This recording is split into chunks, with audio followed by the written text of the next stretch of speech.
Di hari yang cerah, Sari tengah bersenandung ria di kamar mandi sambil membersihkan diri. Rasanya begitu lelah ketika semalam baru saja menyelesaikan kewajibannya bersama sang suami. Tapi di tengah asik bersenandung ria itu, mendadak Sari dikejutkan oleh peyukan dari belakang.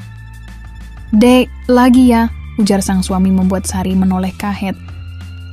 Kemarin kan sudah Thomas?" "Bentar kok, ya?" sahut sang suami sambil tersenyum manja padanya.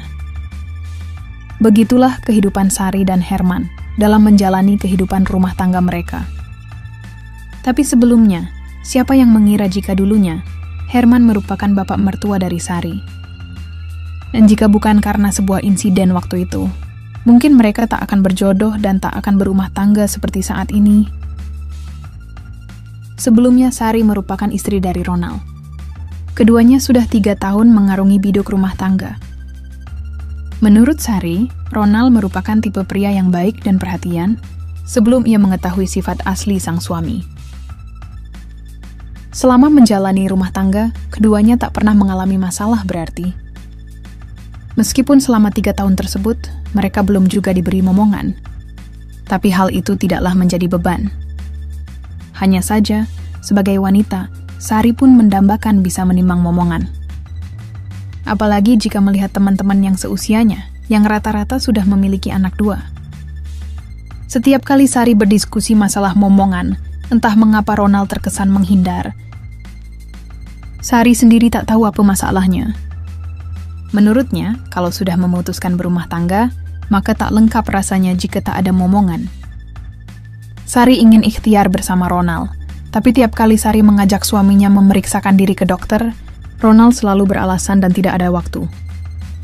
Pekerjaan Ronald yang sebagai seorang manajer memang membuatnya tampak selalu sibuk. Bahkan hari libur sekalipun, pria itu masih saja berkutat dengan pekerjaannya. Kesibukan itu pula yang membuat Sari dan Ronald menjadi jarang menunaikan kewajiban mereka. Bahkan dalam setahun terakhir, bisa dihitung berapa kali mereka menunaikan kewajiban tersebut. Saat itu Sari masih tinggal bersama Herman, bapak mertuanya. Karena alasan ditinggal ibu mertua meninggal, membuat Sari dan suaminya merasa iba pada Herman. Apalagi Ronald merupakan anak tunggal, maka mau tak mau mereka harus merawat Herman di rumahnya. Sebagai anak tunggal, Ronald juga tak tega meninggalkan bapaknya sendirian, meskipun Herman sendiri tak keberatan jika mereka ingin mandiri. Ditinggal sendiri bersama bapak mertua saat Ronald bekerja, membuat Sari sedikit tak nyaman. Meskipun ia tahu sang mertua tak mungkin macam-macam, tapi tetap saja ia merasa khawatir. Dia takut akan ada hal-hal yang tak diinginkan, mengingat Herman sendiri sudah hampir 12 tahun ditinggal istrinya. Setahun belakangan, bapak mertuanya itu mengalami masalah kesehatan. Penyebabnya pun tak diketahui. Suatu pagi, mertuanya itu tiba-tiba roboh saat hendak ke ladang. Pria itu tiba-tiba lesu seperti orang lumpuh. Kebetulan Ronald sedang tak di rumah, sehingga mau tak mau Sarilah yang harus mengurusnya. Masalah kesehatan mertuanya itu pun menurutnya cukup aneh. Pasalnya, Herman hanya akan lumpuh saat pagi sampai menjelang sore. Saat sore tiba, pria itu akan kembali seperti semula dan bisa berjalan seperti biasanya. Bahkan berulang kali Sari dan suaminya mengusahakan pengobatan, dari mulai dokter hingga alternatif. Tapi hasilnya tetap saja sama. Tidak ada masalah apa-apa. Pernah suatu pagi, Sari iseng meletakkan ular mainan pada bapak mertuanya saat pria itu duduk di teras depan rumahnya. Sari mengira mertuanya itu hanya pura-pura saja, supaya lebih diperhatikan anak dan menantunya. Tapi rupanya tidak. Herman hanya kaget sebentar saja, dia tak berlari ataupun pindah dari tempatnya. Pernah pula Herman hampir terjatuh di kamar mandi saat akan membuang hajatnya.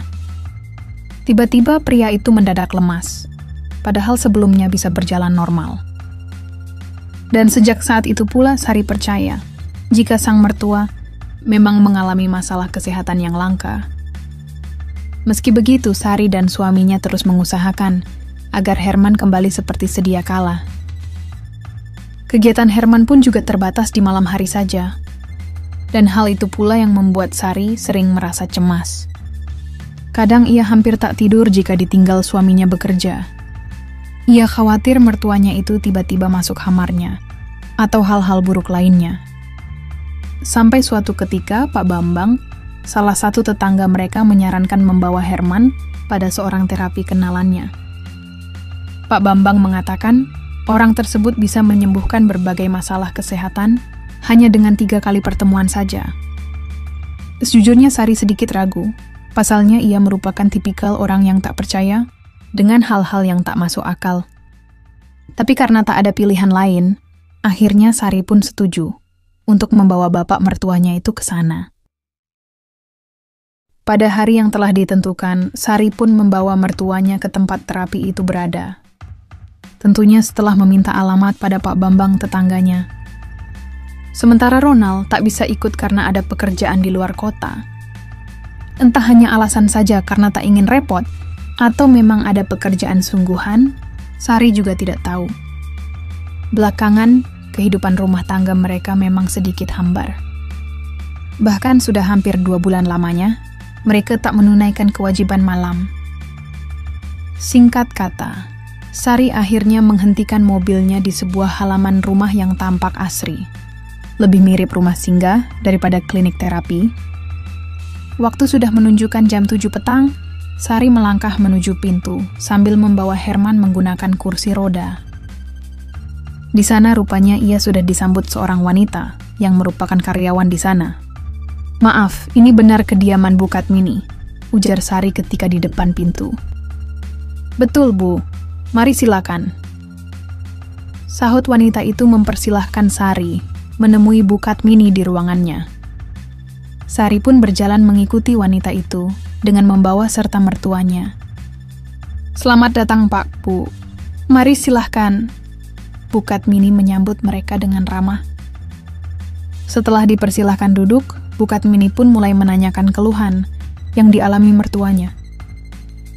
Sari menceritakan keadaan yang sebenarnya, tanpa ada yang disembunyikan. "Katanya Pak Bambang, kamu juga belum ada momongan, Enduk. Apa itu benar?" Sari terdiam, sedikit terheran karena jelas tak ada sangkut pautnya dengan apa yang dialami bapak mertuanya. "Nggak perlu takut. Ini juga ada kaitannya dengan apa yang dialami bapakmu," ujarnya lagi. "Maksud ibu?" tanya Sari heran. "Kamu boleh percaya boleh tidak, masalah yang dialami bapakmu ini salah satu penyebab kamu belum ada momongan." "Kok bisa, Bu?" ujar Sari sedikit meninggikan suara, karena merasa tak logis saja dengan alasan tersebut. "Kamu boleh tidak percaya, tapi saya hanya sekedar memberitahu saja. Sekalian memberi penawaran, siapa tahu nanti kamu bisa memiliki momongan juga." Sejenak Sari terdiam. Tampak ia berpikir keras. Mempunyai momongan memanglah impiannya sejak lama. Tapi, apa kaitannya dengan masalah kesehatan bapak mertuanya? "Coba saja, Nduk. Lagi pula kalau bapak meninggal, kamu bisa fokus mengurus keluargamu," sahut Herman menimpali. "Kenapa bapak bicara seperti itu?" Sari berkaca-kaca, mendengar penuturan mertuanya yang tiba-tiba mengarah ke arah yang mustahil itu. Membayangkan mertuanya meninggal, membuat Sari merasa sedih. Apalagi Sari memang sudah lama menjadi yatim piatu. Tapi melihat sang mertua dengan wajah penuh harap, akhirnya dengan sedikit ragu Sari pun mengangguk. "Baiklah, Bu, saya bersedia." Bu Katmini tersenyum senang.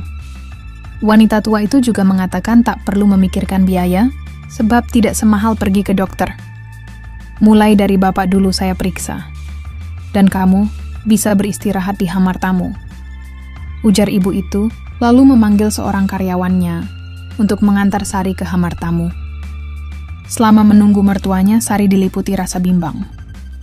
Bahkan sesekali, ia bisa mendengar rintuihan dari sebelah kamar. Di tengah kebimbangan tersebut, tiba-tiba seorang karyawan mengantarkan minuman untuknya. "Silahkan, Bu." Sari mengangguk. Memikirkan mertuanya membuat Sari lupa kalau sedari pagi ia belum makan. Sari lantas meneguk minuman itu hingga tandas. Rasa jahe minuman itu membuat dirinya menjadi lebih baik dan nyaman. Tapi kenyamanan itu hanya sesaat saja. Karena setelahnya, suara rintui Huan mertuanya seolah berpindah padanya. Ia mulai merasa tak tenang dan kepanasan. Dan semakin lama, rasa panas itu semakin menjadi, bahkan tanpa sadar, ia meletakkan segala kabinet termasuk segitiga bermudanya ke sembarang tempat. Pikirannya semakin kalut, seperti orang kerasukan. Sampai beberapa menit kemudian, Sari justru dikejutkan oleh pintu yang tiba-tiba terbuka. Tampak Bukatmini dan mertuanya datang menemuinya. Tapi yang lebih mengejutkan lagi, kondisi mertuanya sama persis, seperti apa yang dialaminya itu. "Nah, itu menantunya, Pak. Silahkan," ujar Bukatmini, lalu pergi meninggalkan mereka.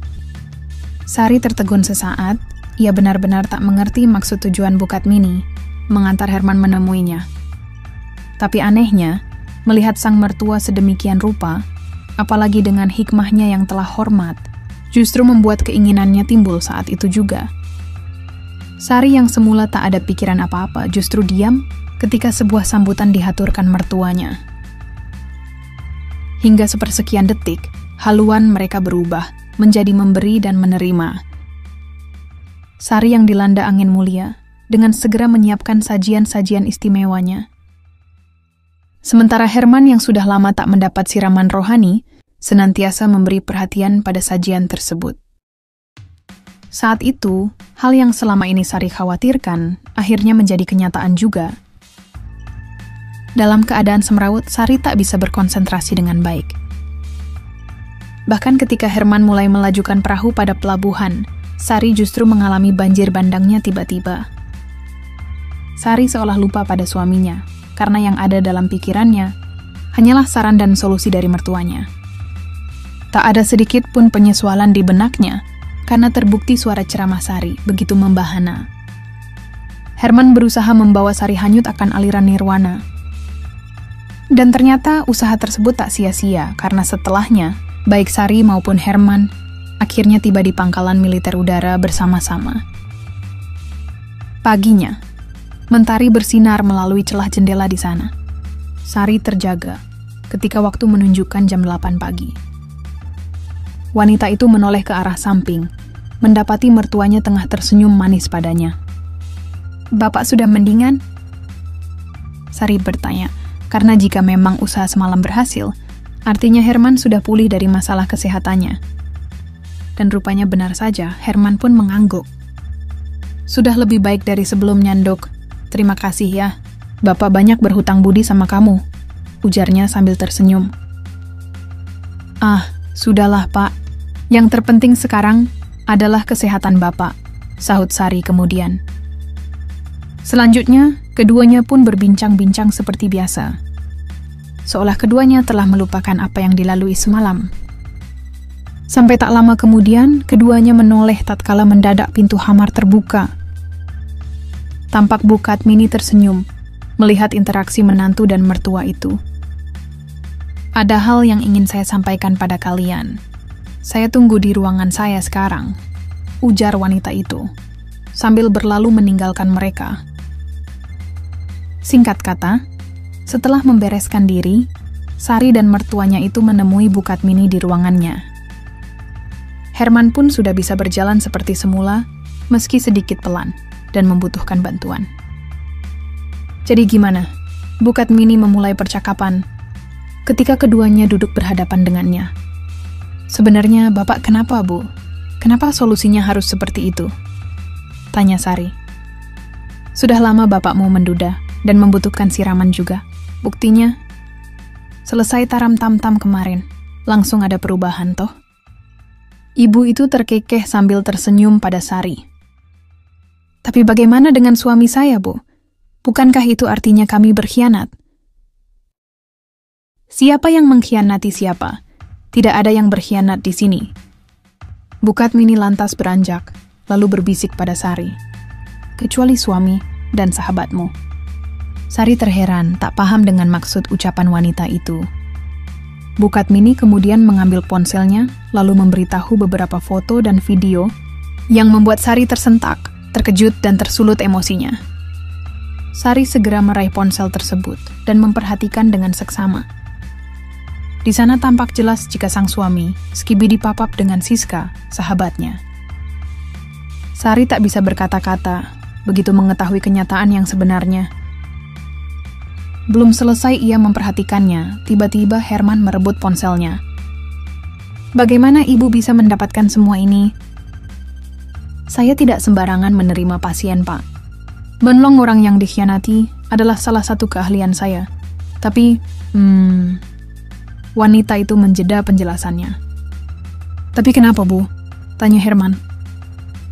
Tapi nampaknya, kemampuan saya mengenali seseorang sedikit menurun belakangan ini. Saya terkecoh oleh ucapan manis seseorang.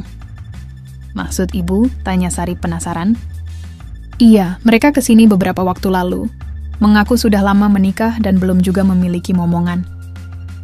Seperti disambar petir saat Sari mendengar penjelasan tersebut. Ia tak mengira jika suami dan sahabatnya diam-diam menjalin kisah di belakangnya. Sebenarnya pantang untuk saya menceritakan rahasia-rahasia. Tapi kalau saya diam, pasti akan ada banyak orang yang akan dirugikan, termasuk kalian. Mereka pikir mereka bisa mengelabui saya. Tapi nampaknya mereka tak tahu kemampuan saya yang bisa mengetahui hanya dengan melihat raut wajah saja. Aura orang baik dan pengkhianat itu berbeda. Bu Katmini kemudian mengambil amplop dari lemari. Kalau saya sudah dibohongi dari awal, apapun tentangnya, pasti akan saya cari, termasuk ini. Ibu itu memberikan amplop tersebut pada keduanya. Dengan ragu Herman membukanya. Tampak bukti-bukti Ronald dan Siska tertera di sana. Tidak perlu bertanya dari mana saya mendapatkannya. Yang pasti saya juga dirugikan. Jadi tidak ada salahnya saya membantu kalian. Tanpa sadar Sari terisak setelah tahu alasannya, mengapa suaminya tak ingin memiliki momongan darinya. Sari menjadi sadar jika bukanlah dia yang diharapkan oleh suaminya. Bahkan dari sana, ia juga mengetahui jika penyebab Herman lumpuh adalah ulah suaminya sendiri. Tidak perlu bersedih. Sebagai gantinya, bawa mereka ke sini. Singkatnya, setelah mendapat bukti tersebut, keduanya pun pulang. Ibu itu tidak meminta bayaran. Dia hanya ingin bertemu dengan Ronald dan Siska saja. Nah, dan Sari tahu betul jika ibu itu yang akan memberi pelajaran pada mereka nantinya. Tak sulit bagi Sari untuk membuat Ronald dan Siska sahabatnya berada di kediaman Bu Katmini itu. Mulanya Sari mengatakan pada mereka untuk mengajak jalan-jalan, lalu meninggalkan keduanya di depan rumah Bu Katmini. Beberapa hari setelah Sari membawa suami dan sahabatnya, Sari pun mengajukan surat perpisahan pada Ronald. Dengan segenap bukti yang akan ia perjuangkan di pengadilan, ia berharap semua akan berjalan lancar. Bahkan, ia sudah merubah surat rumah menjadi atas namanya sendiri. Karena setelah itu, ia akan menikah dengan Herman, yang telah memberikannya momongan nanti.